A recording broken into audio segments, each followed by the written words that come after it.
Mercury Events. உங்க ஈவெண்ட்ஸை எங்களோட plan பண்ண இப்போவே ஸ்கிரீன்ல தெரியுற நம்பருக்கு கால் பண்ணுங்க.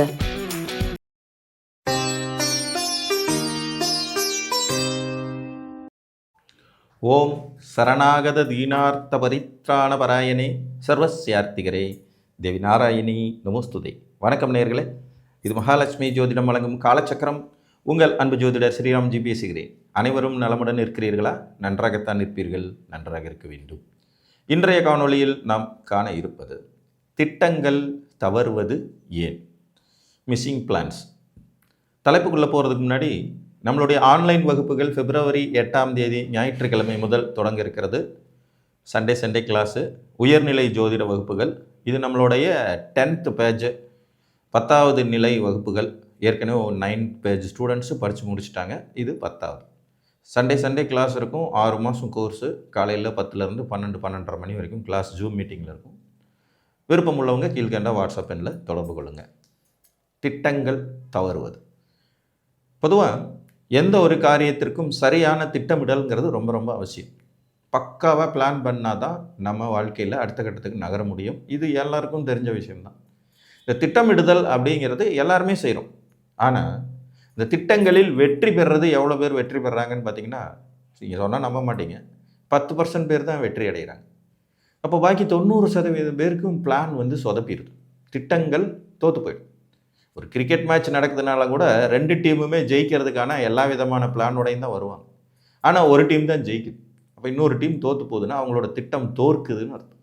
இந்த மாதிரி திட்டமிட்டு செயல்படும் போது கூட அந்த பிளான் தோற்று போகிற அமைப்பு எதனால் ஏற்படுதுன்னா, அது கிரகங்களுடைய தாக்கத்தையும் இந்த இடத்துல நம்ம எடுத்தே ஆகும். எந்த ஒரு ஜாதகத்திற்கும் திட்டமிடல் அப்படிங்கிறத குறிப்பிடக்கூடிய வீடுகள் பார்த்திங்கன்னா, முயற்சிகள் ஸ்தானம் சொல்லக்கூடிய 3ஆம் வீடும், எண்ணங்களின் ஸ்தானம் சொல்லக்கூடிய 5ஆம் இடம். இந்த முயற்சிகள் ஸ்தானங்கிற 3ஆம் இடம் அல்லது எண்ணங்கள் ஸ்தானம் சொல்லக்கூடிய 5ஆம் இடம், இந்த வீட்டின் அதிபதிகள் ராகு கேதுவினால் பீடிக்கப்பட்டிருந்தால், இந்த வீட்டின் அதிபதிகள், அதாவது உங்களோட 3ஆம் அதிபதியோ உங்களோட 5ஆம் அதிபதியோ ராகு கேதுவோடு சேர்ந்து கிரகணம் அடைஞ்ச நிலையில் அவங்க செயல்பட முடியாதபடி பீடிக்கப்பட்டிருந்தாங்கன்னா உங்களோட பிளான்ஸு மேக்சிமம் சொதப்பிடும், திட்டம் தோற்று போய்விடும். இதில் இன்னொரு விதி, 5ஆம் இடத்தில் ராகுவோ கேதுவோ வலிமையாக அமர்ந்திருந்தார்கள் என்றாலும் உங்களுடைய திட்டங்கள் சொதப்பும். முதலாவது விதி என்ன? 3ஆம் அதிபதியோ 5ஆம் அதிபதியோ ராகு கேதுவால் கிரகணப்படுத்தப்பட்டிருந்தா உங்களுடைய பிளான்கள் பின்வாங்கும். இவங்க 2 பேருமே வக்ர கிரகங்கள். அதனால் இவங்களோட சேர்ற கிரகங்கள் என்ன ஆகும்னு கேட்டிங்கன்னா, கிரகணம் அடைஞ்சிடும். கிரகணம் அடைஞ்சிடுறதுனாலே இவங்க பிளான் எல்லாம் பயங்கரமாக பக்காவாக பண்ணுவாங்க. ஆனால் கடைசி நிமிஷத்தில் பூரா சொதப்பிடும், தோற்று போகக்கூடிய விதிகள் உண்டாகும். சில கிரகங்கள் ராகு கேதுவோடு இணையும் போது பெருசாக கெடுதல் பண்ணிடுறது இல்லைன்னாலும் கூட இந்த பிளான் தோக்கிறதுங்கிறதுல இந்த 3ஆம் அதிபதி 5ஆம் அதிபதி மெயினாக வேலை செஞ்சுருவாங்க. இப்போ உங்கள் ஜாதகத்தில் 5ஆம் அதிபதி 3ஆம் அதிபதி ராகு கேதுவால் கிரகணப்படுத்தப்பட்டிருந்தா நீங்கள் பெருசாக பிளான் பண்ணக்கூடாது. பிளான் சொதப்புங்கிறத ஞாபகத்தில் வைத்து கொள்ள வேண்டும். அதே மாதிரி 5ஆம் இடத்தில் ராகு கேதுகள் அமர்ந்திருந்தாலும், 5ஆம் இடத்துல ராகுவோ கேதுவோ உட்கார்ந்தாங்கன்னா 11ஆம் இடத்துல இன்னொருத்தர் ஆப்போசிட்டாக உட்காருவார். அப்போ நம்மளுடைய திட்டங்கள் கடைசி நிமிஷம் வரைக்கும் நிறைவேறுமா நிறைவேறாதான்றது ஒரு குளறுபடியாகவே இருக்கும். எல்லா விஷயத்துலையுமே மனிதன் திட்டமிடுவான். இதில் அவங்களுடைய சொந்த அனுபவத்திலேயே நிறைய இதை ஃபாலோ பண்ணி பார்த்தாங்கன்னா தெரியும். கடைசி நிமிஷத்தில் ஏதாவது ஒரு ப்ராப்ளம் பேக் ட்ராப் ஆகிடுது, பெரும் வெற்றி கிடைக்க மாட்டேங்குது, ஏதோ பேருக்கு சொதப்பின மாதிரி தான் நடந்து முடியுதுங்கிற அந்த எண்ணங்கள் வரும். இப்போ ஒரு மேச லக்னத்தில் நீங்கள் பிறந்திருக்கீங்க அப்படின்னா, புதன் 3 குடையவராகவும் சூரியன் 5 குடையவராகவும் வர்றார். உங்கள் ஜாதகத்தில் புதன் ராகுவோடு கேதுவோடு க்ளோஸாக சேர்ந்து கிரகணம் அடைஞ்சிருந்தாலும் சரி, சூரியன் ராகுவோடு கேதுவோடு க்ளோஸாக சேர்ந்து கிரகணம் அடைஞ்சிருந்தாலும் சரி, நீங்கள் பெருசாக பிளான் பண்ணாமல் விட்டுறது நல்லது. ஏன்னா திட்டம் போட்டால் கடைசி நிமிஷம் வரைக்கும் சக்ஸஸ் ஆகிற மாதிரியே போய் கடைசியில் ஃபெயிலியர் ஆகும், மிஸ்ஸிங் பிளானாக போயிடும். அது ஒரு திட்டமிட்ட செயல் தோல்வி அப்படிங்கிறது மாதிரி வரும். ஒரு ரிஷப லக்ன ஜாதகத்திற்கு சந்திரன் 3ஆம் அதிபதியாகவும் புதன் 5ஆம் அதிபதியாக வரும்போது, சந்திரனோ புதனோ உங்கள் ஜாதகத்தில் ராகு கேதுவினால் கிரகணப்படுத்தப்பட்டிருந்தால் உங்களுக்கு திட்டங்கள் வெற்றி பெறும் வாய்ப்பு குறைவு. ஒரு மிதுன லக்ன ஜாதகத்திற்கு 3ஆம் அதிபதியா சூரியனும் 5ஆம் அதிபதியா சுக்கிரனும் வர்றதுனால சூரியனோ அல்லது சுக்கிரனோ ராகு கேதுவினால் கிரகணப்படுத்தப்படுது. இந்த ராகு கேதுவினால் கிரகணப்படுத்தப்படுறதுங்கிறது எங்க இருந்தாலும் சரி, இது 3ஆம் இடத்துல தான் இருக்கணும், 5ஆம் இடத்துல தான் இருக்கணுங்கிறது இல்லை. முயற்சிகளை நம்ம செய்யறது 3, பிளான் பண்றதே 3 தான், அதை செயல்படுத்துவது 5. ஸோ இந்த 2 அதிபதிகள் ராகு கேதுவினால் கிரகணப்படுத்தப்பட்டாலே நீங்க திட்டம் போடாமல் இருந்தீங்கனாலே சந்தோஷமா இருக்கலாம். ஒரு கடகலக்கண ஜாதகத்திற்கு 3ஆம் அதிபதியா புதனும் 5ஆம் அதிபதியா செவ்வாயும் வருவாங்க.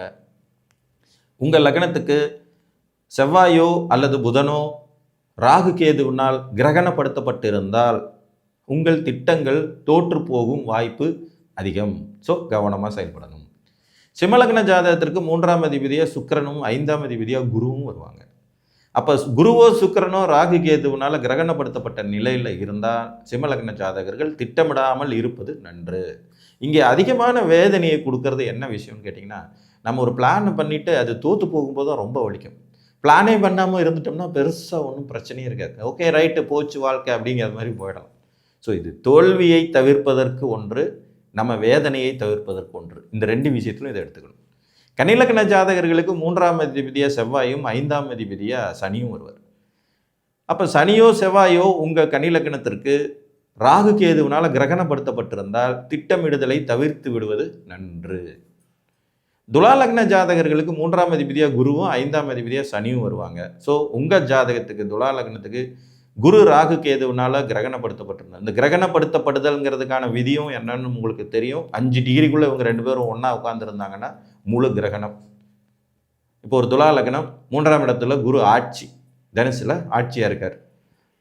மூல நட்சத்திரம் 1ஆம் பாதத்தில், அங்கேயே ராகு இருக்கார்.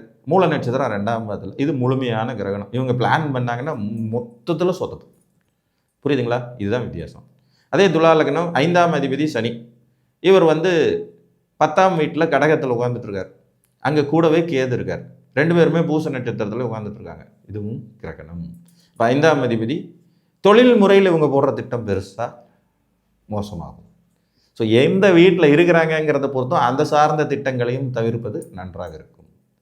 ஒரு விருச்சிக லக்ன ஜாதகத்திற்கு 3ஆம் அதிபதி சனியாகவும் 5ஆம் அதிபதி குருவாகவும் வருவாங்க. இப்போ ஆட்டோமேட்டிக்காக இவர்கள் குரு சனி ராகு கேதுவினால் கிரகணப்படுத்தப்பட்ட நிலையில் இருந்தாங்கன்னா திட்டமிடுதலை தவிர்ப்பது நன்று. தனுர் லக்ன ஜாதகத்திற்கு 3ஆம் அதிபதியாய் சனி பகவானும் 5ஆம் அதிபதியாய் செவ்வாய் பகவானும் வருவாங்க. அப்போ ஆட்டோமேட்டிக்காக இவர்கள் சனி மற்றும் செவ்வாய் ராகு கேதுவினால் கிரகணப்படுத்தப்பட்டிருந்தால் திட்டமிடுதலை தவிர்ப்பது நன்று. இவங்க பிளான் பண்ணும்போது சொதப்பிக்கும். ஏன் 80% 90% பேரோட திட்டங்கள் தோற்று போகுதுன்னா, யாரோ ஒருத்தர் 3ஆம் அதிபதியோ அல்லது 5ஆம் அதிபதியோ போய் ராகு கேதுவோட க்ளோஸ் ஆகிடுவாங்க. இது பெரும்பாலான ஜாதகங்களில் சிக்கிக்கும். இல்லைன்னா 3ஆம் இடத்துலையோ 5ஆம் இடத்துலையோ ராகு கேது உட்கார்ந்துருப்பாங்க. அது குறிப்பாக 5ஆம் இடத்துல ராகு கேதுகள் உட்காரும்போது பிளான் டோட்டலாக சொதப்போம். 5ஆம் அதிபதியை பிடிக்கணும்னு அவசியம் இல்லை. 5ஆம் வீட்டை பிடிச்சாலும் உங்கள் திட்டத்தை தோற்கடிப்பார்கள். 5ல் கேது இருந்து காதலில் தோற்று போனவர்களை எவ்வளோ பேர் ஜாதகத்தை நீங்கள் பார்க்கலாம். 5ல் ராகு இருந்து பல காதல் மன்னர்களையும் பார்க்கலாம். மகர லக்ன ஜாதகத்திற்கு குரு 3ஆம் அதிபதியாகவும் சுக்கிரன் 5ஆம் அதிபதியாகவும் வருவாங்கனால இவர்கள் 2 பேரும் ராகு கேதுவினால் பீடிக்கப்பட்டிருக்கிறது அல்லது 5ஆம் இடத்தில் ராகு கேது அமர்வது உங்கள் திட்டங்களை தோற்று போக செய்யும் அல்லது நீர்த்து போக செய்யுங்கிறத மறந்துடாதீங்க. கும்பலக்னத்திற்கு 3ஆம் அதிபதி செவ்வாய் 5ஆம் அதிபதி புதன் இவர்கள் இருவரும் ராகு கேதுவினால் பீடிக்கப்பட்டிருப்பது 5ஆம் இடத்திலோ 3ஆம் இடத்திலோ ராகு கேதுகள் அமர்வது திட்டமிடுதலை தோற்று போக வைக்கும் விதியாகும். மீன லக்னத்திற்கு சுக்கிரனும் சந்திரனும் 5, 3 அதிபதிகளாக பரஸ்பரம் வருவாங்க. இந்த சந்திரனோ அல்லது சுக்கிரனோ ராகு கேதுவினால் கிரகணப்படுத்தப்பட்ட நிலையில் அமர்ந்திருந்தார்கள் என்றாலும் 3லேயோ 5லேயோ ராகு கேதுகள் அமர்ந்திருந்தார்கள் என்றாலும் உங்களுக்கும் திட்டமிடுதல் என்பது வேதனையையும் வருத்தத்தையும் தோல்வியையும் தரும் ஒரு அமைப்பாகும். ஸோ இந்த அமைப்பை பாருங்கள். 2 விதிகள் தான். ஒன்று 3ஆம் அதிபதி 5ஆம் அதிபதி ராகு கேதுவால் கிரகணப்படுத்தப்படுறது, 5ஆம் இடத்துல ராகு கேதுகளே நேரடியாக அமர்றது. 3ஆம் இடத்துல அமர்றவங்களுக்கும் நிறைய பேருக்கு சொதப்பும் பிளான். அது கொஞ்சம் அனுபவ ரீதியாக வரும். ஸோ இந்த அமைப்பு இருந்தால் மேக்சிமம் வாழ்வியலில் பெரும் திட்டங்களை தீட்டாமல் அதோட போக்கிலேயே வாழ்க்கையை போய் அதன்படி சந்தோஷத்தை அனுபவித்து கொள்ளுதல் நன்று என்று கூறி மீண்டும் ஒரு காணொளியில் உங்களை சந்திக்கும் வரை உங்களிடமிருந்து அன்புடன் விடைபெற்றுக் கொள்வது உங்கள் அன்பு ஜோதிடர் ஸ்ரீராம்ஜி. நன்றி, வணக்கம்.